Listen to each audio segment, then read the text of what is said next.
آپ حضرات کو معلوم ہے کہ کل سورج گرہن ہے اور خبریں یہ آ رہی ہیں کہ 80% سورج کل گرہن ہوگا.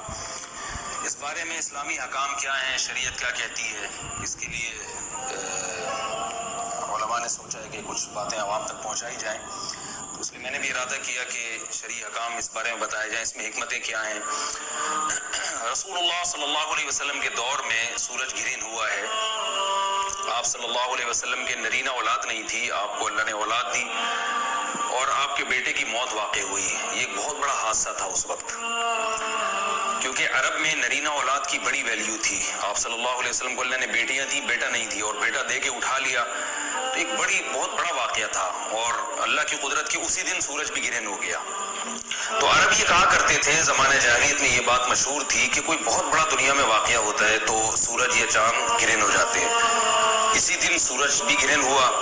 تو یہ بات پھیل گئی کہ محمد صلی اللہ علیہ وسلم سید الانبیاء رسول اللہ صلی اللہ علیہ وسلم کے بیٹے کی چونکہ موت واقع ہوئی ہے اس لیے سورج گرہن ہوا ہے. آپ صلی اللہ علیہ وسلم نے اس بات کی تردید فرمائی اور آپ نے فرمایا ان الشمس والقمر آیتان من آیات اللہ لا ينکسفان بموت احدہما, کہ سورج اور چاند اللہ کی نشانیوں میں سے ایک نشانی ہے. لا ينکسفان بموت احدہما ولا لحیاتہ, نہ تو یہ کسی کی موت کی وجہ سے گرہن ہوتے ہیں نہ کسی کی زندگی کی وجہ سے. بل یخوف اللہ بہما عبادہ, اللہ ان کے ذریعے اپنے بندوں کو ڈراتے ہیں. یہ بخاری مسلم کی حدیث ہے, اپنے بندوں کو خوف زدہ کرتے ہیں. تو یہ اللہ کی نشانیاں ہیں, اور آپ صلی اللہ علیہ وسلم نے اس موقع پر نماز کا حکم دیا, اللہ کے سامنے عاجزی اور انکساری کا حکم دیا. دیکھیے یہاں ایک بہت اہم پوائنٹ کی بات ہے ان لوگوں کے لیے جو اسلام کے خلاف ہیں, جو محمد صلی اللہ علیہ وسلم سرور دو عالم سید الانبیاء صلی اللہ علیہ وسلم کو سچا نبی نہیں مانتے. ان کے لیے اس حدیث میں آپ صلی اللہ علیہ وسلم کی نبوت کی ایک بہت زبردست دلیل موجود ہے. ایک واقعہ ہوا ہے آپ صلی اللہ علیہ وسلم کے بیٹے کی موت کا, اور عرب یہ ویسے ہی کہا کرتے تھے کوئی بہت بڑا دن ہوگا تو سورج گرہن ہوگا. تو کوئی بھی شخص جو جھوٹا نبی ہو, آپ خود بتائیے کہ کیا وہ ایسے موقع پہ اس واقعے کو اپنے حق میں کیش نہیں کرائے گا, اور وہ یہ کہے گا نہیں کہ میں تو پہلے ہی کہتا تھا کہ میں بہت بڑی شخصیت ہوں اور میرے بیٹے کی موت ہونا, ایک پیغمبر کے بیٹے کی موت ہونا ہے, تو یقیناً یہ اس اللہ کی طرف سے ایک نشانیاں ہے, یہ نشانی ہے سورج کا گرہن ہونا. یہ بتانے کے لیے ہے کہ واقعی یہ بہت بڑا دن ہے, اور یہ بہت بڑا دن اس اعتبار سے کہ ایک نبی کے بیٹے کی موت واقع ہوئی ہے. لیکن آپ صلی اللہ علیہ وسلم نے یہ سب نہیں کیا, اور آپ نے بتایا کہ سورج اور چاند کے گرہن ہونے کا کسی کی موت یا زندگی سے کوئی تعلق نہیں. اور سائنس نے بھی ثابت کر دیا ہے کہ یہ ایک سائنٹیفک حقیقت ہے کہ جب زمین اور سورج کے درمیان چاند آ جائے تو سورج گرہن ہو جاتا ہے, اور جب چاند اور سورج کے درمیان زمین آ جائے اور سورج کی روشنی چاند تک نہ پہنچ رہی ہو تو چاند گرہن ہو جاتا ہے. یہ اس میں عبرت کی بات بھی ہے ان لوگوں کے لیے جو آپ صلی اللہ علیہ وسلم کی نبوت میں شک کرتے ہیں. البتہ آپ صلی اللہ علیہ وسلم نے اس موقع پر ہمیں حکم دیا کہ اللہ سے تضرع اور عاجزی اور انکساری کی جائے, اپنے گناہوں کی معافی مانگی جائے. اور نماز آپ صلی اللہ علیہ وسلم نے پڑھی. اس پہ بھی بعض لوگ اشکال کرتے ہیں کہ یہ جب ایک نیچرل پروسیس ہے تو اس میں اتنا گھبرانے کی, کیونکہ حدیث میں آتا ہے آپ صلی اللہ علیہ وسلم بہت گھبرائے, تو اس میں گھبرانے کی کیا بات ہے. تو یاد رکھیے ہر نیچرل پروسیس جو ایک عام معمول سے ہٹ کر ہو اس میں انسان کے لیے ایک عبرت کی بات ہوتی ہے. ہم دیکھتے ہیں رسول اللہ صلی اللہ علیہ وسلم کے دور میں جب تیز ہوا چلتی تھی اور بارش سے پہلے ہوا چلا کرتی تھی تیز ہوائیں, تو آپ صلی اللہ علیہ وسلم گھبرا کے مسجد کی طرف دوڑتے, عاجزی انکساری کرتے, اللہ تعالیٰ سے یہ کہتے کہ اللہ تو نے تو مجھ سے وعدہ کیا کہ جب تک میں ان کے درمیان موجود ہوں تو ان کو عذاب نہیں دے گا. تو یہ خوف کا غلبہ تھا آپ صلی اللہ علیہ وسلم پر. کیوں؟ وجہ اس کی یہ تھی کہ یہی حالات قوم عاد اور قوم سمود پر بھی آئے ہیں. قرآن میں آتا ہے نا فلما رأوه عارضا مستقبل اوديتهم قالوا هذا عارض ممطرنا بل هو ما استعجلتم به ريح فيها عذاب أليم تدمر كل شيء بأمر ربها فأصبحوا لا يرى إلا مساكنهم. کہ وہ بادلوں کو دیکھ کے کہنے لگے یہ تو ایک معمول کے مطابق بادل ہیں جو برسیں گے اور بارش ہوگی. تو پیغمبر نے کیا کہا کہ یہ بارش نہیں ہے بلکہ یہ وہ عذاب ہے جس کی تم جلدی کیا کرتے تھے, اور اس میں ایک ایسی ہوا ہے جو اللہ کے حکم سے ہر چیز کو ہلاک کر دے گی. اور پھر ان پر ایک ہفتہ عذاب آیا, اور قرآن کہتا ہے کہ وہ ایسے پڑھ کے ہلاک ہو گئے کہ فَتَرَى الْقَوْمَ فِيهَا صَرْعَىٰ كَأَنَّهُمْ أَعْجَازُ نَخْلٍ خَاوِيَةٍ، اے مخاطب اگر تو ان کو دیکھتا تو ایسے لگتا کھجور کے تنے ہیں جو اوندھے پڑے ہوئے ہیں، تو ایسے ہوا نے ان کو تہز نہز کر دیا۔ تو یہ عام معمول سے ہٹ کے جب بھی اس کائنات میں کوئی تغیر آتا ہے تو اللہ کی نشانیوں میں سے ایک سائنٹیفک حقیقت بھی ہے، اس کی ایک لاجک بھی ہے، لیکن اس کے ساتھ ساتھ اللہ کی نشانیوں میں سے ایک نشانی بھی ہے، اور ایسی نشانی ہے جس سے ہمیں ڈرنا چاہیے کہ اللہ تعالیٰ کو اختیار ہے، وہ جب چاہے سورج کی روشنی چھین لے، چاہے کسی بھی طرح سے چھینے۔ اور یہ بھی ایک سائنٹیفک حقیقت ہے جو آپ صلی اللہ علیہ وسلم کی نبوت پر جس نے ایک مہر لگا دی ہے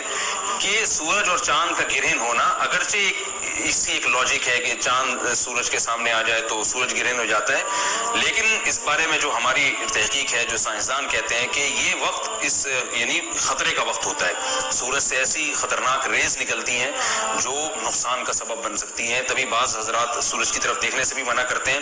اور یعنی نظام میں تھوڑی ایک عام نارمل روٹین سے ہٹ کے اس کائنات کا نظام چلتا ہے، تو اس لیے یہ اس کائنات کے لیے، زمین کے لیے ڈینجرس ہو سکتا ہے، اور جو گریوٹی اور جو کشش کا نظام ہے اس میں بھی خلل واقع ہوتا ہے۔ تو ایسا نہیں ہے کہ یہ بالکل ایک نارمل کنڈیشن ہوتی ہے اور اس کا کوئی نقصان ہی نہیں ہے، یہ بالکل غلط ہے، اس میں نقصان کا بہرحال خطرہ ہے، اور اس بات کا امکان موجود ہوتا ہے کہ قدرت انسانوں سے انتقام لے یا انسانوں کو نقصان پہنچائے۔ اور ویسے بھی جن کے دلوں میں اللہ کا خوف ہوتا ہے وہ تو ویسے ہی اللہ کے وَهُم مِّن خَشْيَتِهِ، قرآن مجید میں اللہ تعالیٰ کا ارشاد ہے کہ مشرکین بار بار یہ سوال پوچھتے تھے قیامت کب آئے گی کب آئے گی، اللہ فرماتے ہیں لیکن جو مومنین ہیں ان کو اس سے غرض نہیں ہے کہ کب آئے گی، والذین آمنوا مشفقون منها، وہ تو قیامت سے گھبراتے ہیں کہ پتہ نہیں ابھی نہ آ جائے۔ تو جس کے دل میں اللہ کا خوف ہوتا ہے اس کے زندگی گزارنے کا طریقہ کچھ اور ہوتا ہے، وہ بات بات پہ اللہ سے ڈرتا ہے، اس کو اللہ سے ڈرنے کا بہانہ چاہیے، اس کو توبہ کا بہانہ چاہیے۔ تو اس بحث میں پڑھنا کہ یہ تو ایک لاجیکلی ایک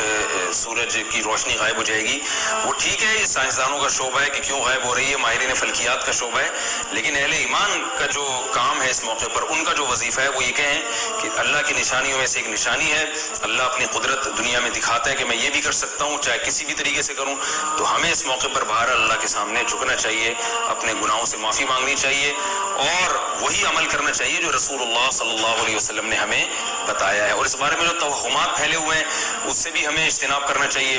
جیسے نبی صلی اللہ علیہ وسلم نے عربوں کے وہم کو دور کیا، بھائی اس کا کسی کی موت اور زندگی سے کوئی تعلق نہیں ہے، تو اسی طرح آج کل لوگوں میں ایک سورج اور چاند گرہن ہونے کے بارے میں وہم بھی بہت ہے کہ پتہ نہیں کیا ہو جائے گا، حاملہ عورتیں نہ نکلیں، فلانا نہ کرے، اور فلانا خربوزہ نہ کھائے، اس موقع پر کسی نے تربوز کھا لیا تو یہ ہو جائے گا، الٹی الٹی باتیں پتہ نہیں کیا کیا مشہور ہے، یہ خربوزے تربوز کی تو میں ویسے ہی مثال دے رہا ہوں۔ تو کوئی بھی جب کہنی ہو تو پوری طرح سے اس کی ریسرچ کریں، مجھے نہیں پتا حاملہ عورت کو فائدہ ہوتا ہے نقصان ہوتا ہے سورج گرہن ہونے سے، لیکن اگر نقصان بھی ہوتا ہے تو اس کی کوئی مستند دلیل ہونی چاہیے آپ کے پاس، ایسے ہی سنی سنائی باتیں آگے نقل نہ کریں۔ تو بہرحال ہمیں جو کرنے کا کام ہے جو رسول اللہ صلی اللہ علیہ وسلم نے بتایا ہے وہ کام بخاری اور مسلم کی حدیث کے مطابق نماز انفرادی بھی ہے، جماعت سے بھی ہے، مستحب یہ ہے کہ جماعت سے نماز پڑھی جائے مسجد میں یا کسی بھی میدان میں، اور 2 رکعتیں امام پڑھائیں گے، اور اس میں سرن تلاوت بھی کر سکتے ہیں، جہری تلاوت بھی کر سکتے ہیں، دونوں رائے ہیں علماء کی۔ آج کل جہری کو اس لیے ترجیح دی جاتی ہے کہ صلاۃ کسوف میں جو رسول اللہ صلی اللہ علیہ وسلم کی سنت ہے وہ لمبی نماز ہے، تو لمبی نماز پڑھیں گے تو اگر آپ آہستہ آواز سے پڑھیں گے تو لوگوں کو تھکاوٹ کا احساس زیادہ ہوتا ہے، جہری پڑھیں گے تو تھکاوٹ کا احساس کم ہوتا ہے، تو اس لیے دونوں قولوں پہ فتویٰ دیا جاتا ہے، وہ ایک قول راجح ہے اور ایک میں آسانی ہے، تو آسانی اس قول میں ہے کہ جہری تلاوت کی جائے، اس میں لوگوں کو نماز میں کھڑا رہنا آسان ہوتا ہے، تو لمبی سے لمبی نماز پڑھی جائے، اس میں 2 رکعتیں پڑھی جائیں اور خوب طول دیا جائے اس کو، اور اتنا طول دینا کہ لوگوں کا خطرہ ہو کہ نماز ہی چھوڑ کے بھاگ جائیں گے، یہ بہرحال درست نہیں ہے، کیونکہ آپ صلی اللہ علیہ وسلم نے امام کو مقتدیوں کی رعایت کا حکم دیا ہے، اور کوئی جماعت سے نماز میں شریک نہیں ہو سکتا تو گھر میں نماز پڑھیں، انفرادی نماز پڑھیں، نماز نہیں پڑھ سکتے تو توبہ استغفار کریں۔ بہرحال یہ وقت جو ہے توبہ استغفار کا ہے، اپنے گناہوں سے معافی مانگنے کا ہے۔